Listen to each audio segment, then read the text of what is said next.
চরডুবুরির শ্মশান। গ্রামের নাম থেকেই মূলত শ্মশানের নামকরণটি করা হয়েছে। চরডুবুরি গ্রামের একমাত্র শ্মশান এটি।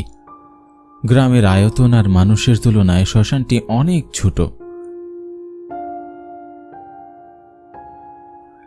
আবার তার মধ্যে শ্মশানের পাশেই রয়েছে মস্ত বড় একটি বটগাছ। বটগাছটির কারণে শ্মশানের প্রায় অর্ধেক জায়গায় ব্যবহার করা যায় না। মস্ত বড় এই বটগাছটি প্রায় ৮০ থেকে ১০০ বছর পুরনো হবে। তাই তো গাছটির ডাল থেকে পাতা বেরিয়ে দড়ির মতো ঝুলে ঝুলে পড়েছে। লোকে আবার এই লতাগুলোকে বলে গাছের দাড়ি। দাদা নানাদের আমল থেকেই এই গাছটি এখানে আছে। আগে সমস্যা না হলেও এখন গ্রামের জনসংখ্যা বেড়ে যাওয়ার কারণে গাছটি নিয়ে সবার খুব সমস্যা হচ্ছে। তাই গ্রামবাসীরা সবাই মিলে গ্রাম প্রধান বহির কাকার কাছে গেলেন গাছটির সমাধান করতে।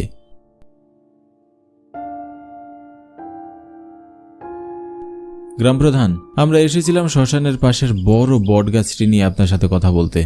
গাছটির কারণে শ্মশানের জায়গাটা অনেক কমে গিয়েছে। গাছটি যদি কাটা হয় তাহলে হয়তো শ্মশানের অনেক জায়গাটা বেড়ে যাবে। তোমাদের সকলের সাথে আমিও একমত। আগামীকাল ২ জন কাঠুরিকে ডেকে দ্রুত গাছটি কাটার ব্যবস্থা করছি।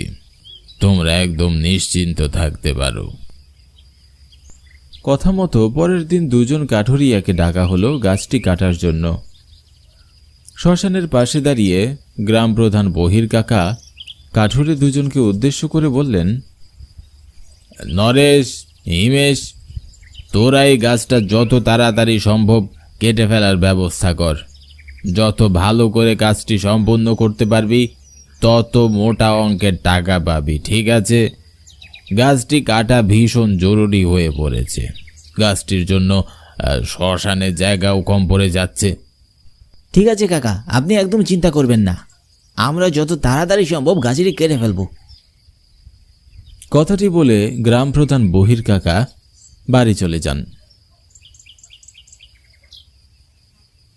নরেশ ও হিমেশ তাদের কাজ করতে লাগলো। বটগাছটি ভীষণ বড় এবং ভীষণ মোটাও। নরেশ গাছটি কাটতে কাটতে হিমেশকে বলল, জানিস হিমেশ, এত বড় আর মোটা গাছ আমি এর আগে কখনো দেখিনি। শুনেছি এরকম বড় গাছে নাকি প্রেতাত্মাদের বসবাস হয়। হ্যাঁ নরেশ, ঠিকই বলেছিস। সত্যি সত্যি যদি এই গাছে কোনো আত্মা থাকে তাহলে... আরে আমি তো তোকে ভয় দেখালাম, কিন্তু তুই তো দেখছিস সত্যি সত্যি কথাটি বিশ্বাস করে নিলি। আরে ওসব আত্মা টাত্মা বলে কোনো কিছু হয় না রে, কাজে লেগে পড়। এমনিতেই অনেক বড় গাছ, কাটতে যে কদিন সময় লাগবে সেটারও ঠিক নেই। হ্যালো বন্ধুরা, আজ আমি একটা অ্যাপ্লিকেশনের কথা বলতে চাই। এখানে cricket, football, tennis live match দেখে একটু বুদ্ধি খাটিয়ে খুব সহজেই টাকা ইনকাম করা যায়। এখানকার ম্যাচগুলিতে গেম খেললে আইফোন, ল্যাপটপ এবং ক্যাশ প্রাইজ জেতার সুযোগ রয়েছে।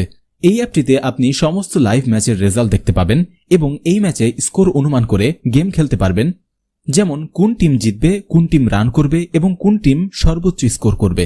এছাড়াও এখানে রয়েছে বিভিন্ন ধরনের গেম, সেগুলিও খেলে টাকা ইনকাম করতে পারেন। আর রেজিস্টার করার সময় আমার দেওয়া প্রোমো কোড ১ ডাক ব্যবহার করলে প্রথমবার ডিপোজিটে ১৩,০০০ টাকা পর্যন্ত পেয়ে যাবেন। আপনি সহজেই বিকাশ, ব্যাংক এবং অন্যান্য সহজ পদ্ধতির মাধ্যমে আপনার জেতা টাকা তুলতে পারেন। এখানে আপনি 24/7 কাস্টমার সাপোর্ট পাবেন। তাহলে আর দেরি কিসের? ডিসক্রিপশনে লিংক, প্রোমো কোড পিন করা আছে এবং প্রোমো কোডটি ব্যবহার করুন, ক্যাশ প্রাইজ জিতুন। তারপর তারা ২ জন আবারও গাছ কাটতে শুরু করল। এদিকে দুপুর গড়িয়ে প্রায় সন্ধ্যা হতে চলেছে। হঠাৎই আচমকা এক দমকা হাওয়া বইতে লাগল। নরেশের ভিতরে কেমন যেন ভয় লাগলো। সে হিমেশকে বলল, হিমেশ, আজ এই পর্যন্তই থাক, আমি বেশ ক্লান্ত আর খুব খিদেও পেয়েছে। চল আজকের মতো বাড়ি ফিরে যাই। হ্যাঁ রে নরেশ, চল, আমারও খুব খিদে পেয়েছে, আজ খেয়ে বিশ্রাম করব, কাল আবার বাকি কাজ করা যাবে, ঠিক আছে? এই বলে নরেশ আর হিমেশ গাছ কাটা বন্ধ করে বাড়ির দিকে রওনা দিল।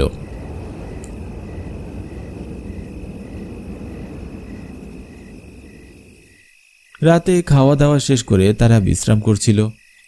সারা দিনের অক্লান্ত পরিশ্রমের পর ক্লান্ত শরীরে বিছানায় গায়ে লিয়ে দিতেই চোখে রাজ্যের ঘুম এসে বলল। গভীর রাতে ঘুমের মধ্যে দুজনে স্বপ্ন দেখল তারা শ্মশানের সেই বড় গাছটির সামনে দাঁড়িয়ে আছে। বট গাছটির ডালে একজন চাদর মুড়ি দেওয়া লোক উল্টো দিক হয়ে বসে আছে আর তাদের বলছে, তোরা মরবি, নিশ্চিত মরবি, আমার গাছ কাটলেই তোরা মরবি। স্বপ্নটি দেখে তাদের দুজনের ঘুম ভেঙে যায়। তারা দুজনে ভীষণ ভয় পেয়ে যায়। পরের দিন সকাল হতেই তারা চলে যায় গ্রাম প্রধানের বাড়িতে।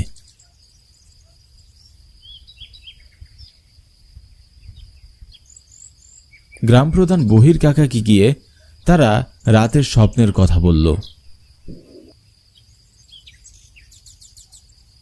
বহির কাকা, আমরা আর বটগাছটি কাটতে চাই না, আপনি আমাদের একদিনের দাম দিয়ে দিন, বাকি গাছটি অন্য কাউকে দিয়ে করিয়ে নিন। গ্রাম প্রধান তাদের কথা শুনে খুব রেগে গেলেন। কি আবল তাবল সব বলছো? ও সব স্বপ্ন কখনো সত্যি হয় না। রঘু আমাকে আগেই বলেছিল যে তোরা দুজন একদম অলস, কিন্তু আমি ভেবেছিলাম তোদের একটা সুযোগ দেওয়া উচিত, তাই তো কাজটা তোদেরই দিলাম। কিন্তু এখন তো দেখছি রঘু একদম ঠিক কথা বলেছিল। কাজ কারবারের ভয়ে এখন সব গল্প সাজাচ্ছিস, তাই তো? তবে শুনে রাখ, কাজটি যদি তোরা সম্পূর্ণ না করিস তবে একটি টাকাও পাবি না। এখন চল, যা, নিজেদের কাজ কর। তারা দুজন গ্রাম প্রধানের বাড়ি থেকে বেরিয়ে রাস্তায় হাঁটতে লাগল। দুজনে কি করবে কিছুই বুঝে উঠতে পারছিল না, কারণ গ্রাম প্রধান লোকটি ছিল ভীষণ রাগী। তার কথা অমান্য করলে সে যা ইচ্ছা তাই করতে পারে। তাই বাধ্য হয়ে দুজনে আবারও শ্মশানের বটগাছটি কাটার সিদ্ধান্ত নিল। দুজনে চলে গেল শ্মশানে। সারাদিন অক্লান্ত পরিশ্রমের পরে দুজনে মিলে গাছটি কাটতে সক্ষম হলো। হিমেশ, গাছ তো শেষমেশে কাটলাম, কিন্তু কিছুই তো হলো না। আমরা খামোকা ভয় পাচ্ছিলাম। তুই ঠিকই বলেছিস। আচ্ছা চল, এই সন্ধ্যা নামতে চলেছে, গ্রাম প্রধানের কাছ থেকে টাকা নিয়ে তারপর বাড়ি যাব। হ্যাঁ ঠিক আছে, চল। দুজনে গাছটি কেটে রওনা দিল গ্রাম প্রধানের বাড়ির উদ্দেশ্যে। গ্রাম প্রধানের কাছে গিয়ে তারা দুজনে তাদের মজুরি চায়। কাকাবাবু, আমরা তো এখন গাছ কেটে শেষ করেছি, এখন আমাদের পাওনা টাকাটি আমাদের বুঝিয়ে দিন। টাকা তো অবশ্যই দেব, তবে তার আগে আমি শ্মশানে গিয়ে দেখব গাছটি তোরা ঠিকঠাক কেটেছিস কিনা। তোদের টাকা কাল সকালে এসে নিয়ে যাস। এখন বাড়ি যা। নরেশ ও হিমেশ বাধ্য হয়ে বাড়ি ফিরে যায়। পরের দিন সকাল। গ্রাম প্রধান বাড়ি থেকে বের হলো শ্মশানের উদ্দেশ্যে, গাছটি কাটা হয়েছে কিনা সেটা দেখার জন্য। কিন্তু শ্মশানে পৌঁছে গ্রাম প্রধান যা দেখলেন তাতে ভয়ে গ্রাম প্রধানের হাত পা একদম ঠান্ডা হয়ে যাওয়ার অবস্থা। শ্মশানে গাছটি ঠাই দাঁড়িয়ে আছে, আর মস্ত বড় বড় ডালে ঝুলছে নরেশ ও হিমেশের মরা দেহটি। গ্রাম প্রধান যেন নিজের চোখেই বিশ্বাস করতে পারছিলেন না। কি হচ্ছে এসব ভেবে পাগল হয়ে যাচ্ছিলেন তিনি। কাল সন্ধ্যার সময়ও দুটো ছেলেকে একদম সুস্থ দেখেছিলেন তিনি, কিন্তু সকাল হতেই তাদের মৃত দেহটি দেখছেন তিনি। আস্তে আস্তে গ্রামের সকল মানুষ সেখানে এসে উপস্থিত হতে লাগলো। নরেশ ও হিমেশের এমন অবস্থা দেখে সবাই যেন হতবাক হয়ে গেল। ছেলে দুটোর মৃত্যুর জন্য গ্রাম প্রধান নিজেকে দোষারোপ করছিলেন বারবার। গ্রাম প্রধান মানুষটি রাগী হলেও তিনি মনের দিক থেকে অনেক নরম ছিলেন। ছেলেগুলোর কথা আমার বিশ্বাস করা উচিত ছিল।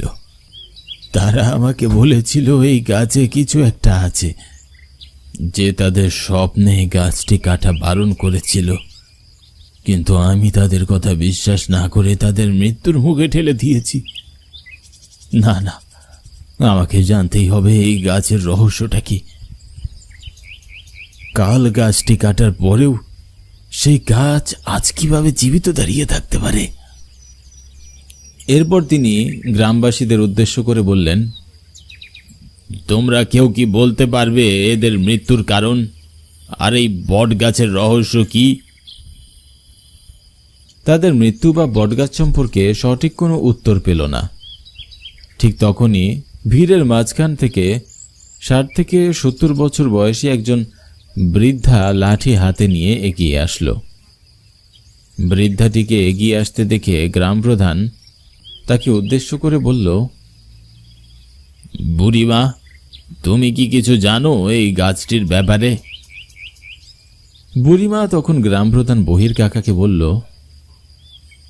আজ থেকে প্রায় 50-60 বছর আগের কথা। একদিন আমার বাবা অনেক রাত করে কাজ থেকে বাড়ি ফিরছিলেন। সপ্তাহ কানেক বাদে আমার বিয়ে।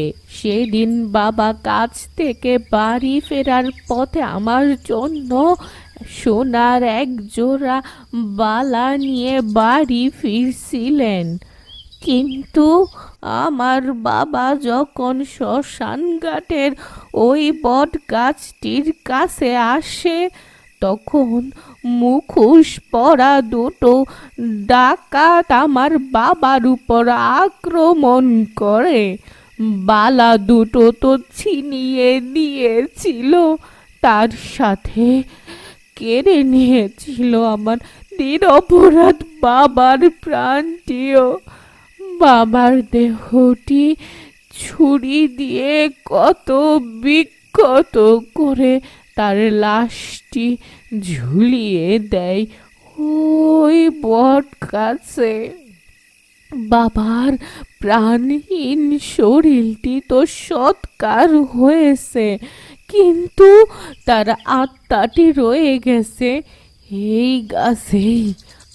রঘুকে অনেকবার বলেছিলাম ওই গাছটি যেন তারা না কাটে, কিন্তু সে তো আমার কোনো কথা শুনলো না, উল্টো আমাকে পাগল বলে গালি দিল। কথাটি শোনার পর গ্রাম প্রধান সিদ্ধান্ত নিলেন এই গাছটি আর কোনো দিনই কাটা হবে না। এরপরে তিনি নদীর পাড়ে নতুন একটি শ্মশান তৈরি করে দিলেন।